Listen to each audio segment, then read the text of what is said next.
ভাতিজা মুহাম্মদ, ওই খাদিজা তোমার জন্য দিওয়ানি হয়ে আছে।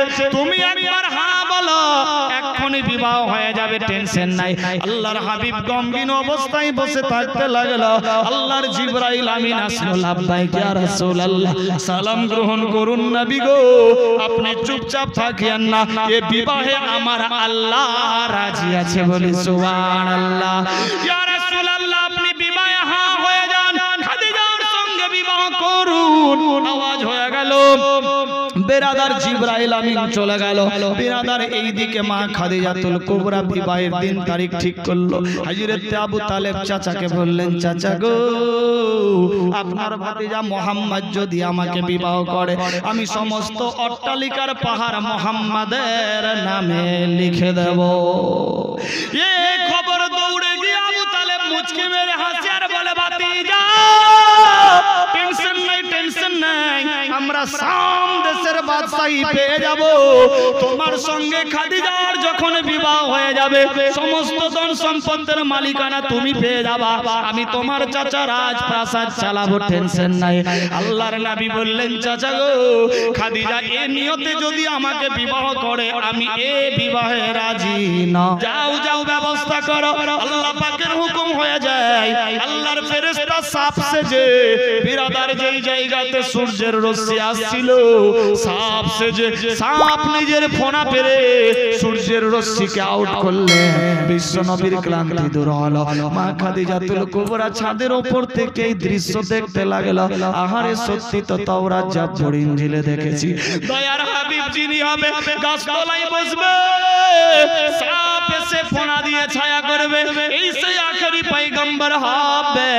বিরাদার বন্ধুগণ, এইভাবে একের পর দ্বিতীয় দিন পেরিয়ে যায়। এক এক দিন এক এক ঘটনা ঘটে।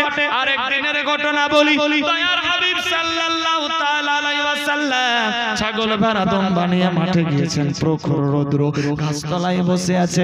বিরাদার শরীরের মধ্যে ঘাম চলে এসেছে। আল্লাহ পাক রব্বুল ইজ্জত বলে, জিবরাইল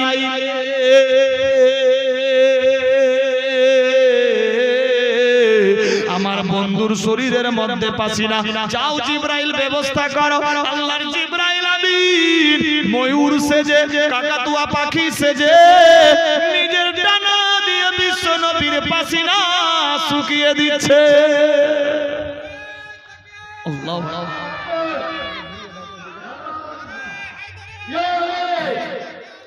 জিন্দাবাদ, জিন্দাবাদ, আল্লাহু আকবার। এ বেরাদার বন্ধুগণ, এই সমস্ত দৃশ্য দেখে মা খাদিজাতুল কুবরা মনে মনে ভাবলো, আল্লাহ গো,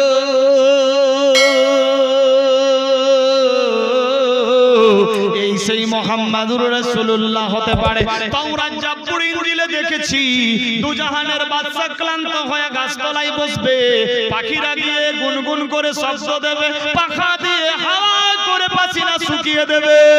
এই সেই অলৌকিক দৃশ্য দেখলাম, ইনি সেই মুহাম্মদ হতে পারে। আল্লাহু আকবার, আল্লাহু আকবার। বিরাদার এইভাবে একের পর দ্বিতীয় দিন চলে। মা খাদিজাতুল কুবরা আরেক দিনের ঘটনা বলি, বিশ্বনবী সাল্লাল্লাহু তাআলা আলাইহি ওয়াসাল্লাম ওই গাছতলার পাশে গিয়ে সিজদায় পড়ে আর রাব্বে হাবলি উম্মতি উম্মতি বলে আওয়াজ দেয়। আর সমস্ত ছাগল ভেড়া দম্বাগুলা খাওয়া পানি ছেড়ে নিয়ে বিশ্বনবীর চতুর্দিক দিয়ে ঘিরে, বিশ্বনবীর কান্না দেখে ছাগলের চোখ দিয়ে আঁসু চলে যায়। মা খাদিজাতুল কুবরা দেখে, আল্লাহ গো, এই সেই আখেরি পয়গম্বর যাকে মানুষ চিনতে পারে না, কিন্তু তার ভাষা ছাগল পশু পাখিরা বুঝতে পারে। হে আল্লাহ, একে আর হাতছাড়া করলে হবে না, একে আমি নিজের মধ্যে রেখে দেব। মনের মধ্যে প্রভাব জাগলো। এইভাবে একের পর দ্বিতীয় দিন চলে। আমার আল্লাহ বলে, জিবরাইল, আমার বন্ধু যেই জায়গাতে আছে খাস রহমত বর্ষণ করো, আমার বন্ধুর সমস্ত ছাগল ভেড়া দম্বাগুলাকে গাভী বানিয়ে দাও। সবাই গাভী হয়ে গেল আল্লাহ পাকের হুকুমে।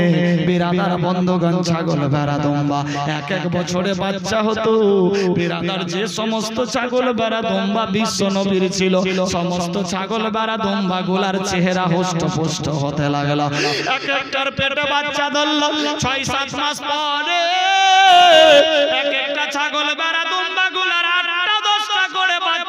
লাগলো একটাও পাঠি হয় না সবগুলা পাঠা